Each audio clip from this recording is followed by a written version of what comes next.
माझी एकच म्हणजे एफर्ट राहील की अगोदर आपल्याकडे काय काय प्रॉब्लेम्स आहेत, काय काय इश्यूज आहेत, त्याचबरोबर काय काय प्रोजेक्ट्स चालू आहेत ज्याला गती देण्याची आपल्याला गरज आहे, त्याच्यावर एकदा आपण पूर्ण करू शकू आणि रेझोल्युशन कसे काढू शकू याच्यावर माझा भर राहील। विशेष करून आपले माननीय मुख्यमंत्री महोदय केंद्रबिंदू नागरिक असावा प्रत्येक सेवाचा म्हणून आपला प्रयत्न राहणार आहे। म्हणून ग्रीवांस रिड्रेसल नागरिकांची सर फक्त एक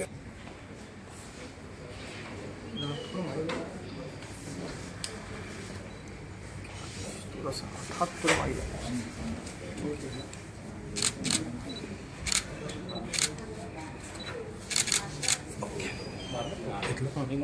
विज्युअल घ्यायचं म्हणजे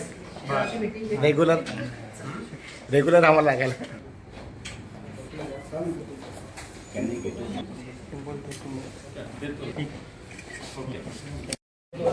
मी देतो नंबर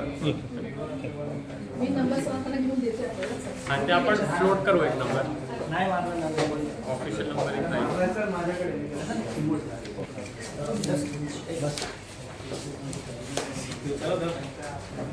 अरे जरा आजच मी KDMC महानगरपालिकेचा आयुक्त म्हणून पदभार स्वीकारलेला आहे। आपले क्षेत्रात आता नागरिकांना चांगली सुविधा कसे भेटावी याच्यावर आमचं लक्ष राहणार आहे। माननीय मुख्यमंत्री महोदय आणि प्रशासनाने सूचना दिलेली आहे की प्रशासन आपला लोकाभिमुख व्हावं, सिटिझन केंद्रबिंदू असावा, सगळी सुविधा त्याला वेळेवर भेटली पाहिजे, हेच आमचा एक मुख्य उद्देश राहणार आहे। त्याचबरोबर आपल्या शहराच्या विकासासाठी आणि फ्युचर प्लॅनिंगसाठी जे काही प्रोजेक्ट्स आज रोजी चालू आहेत त्यांना वेळेवर पूर्ण करणे आणि त्याचबरोबर पुढची चांगली प्लॅनिंग करून हे सिटी कसा एक नागरिकांसाठी लिवेबल होईल आणि वायब्रंट राहील याच्यासाठी माझा प्रयत्न आयुक्त म्हणून राहणार आहे।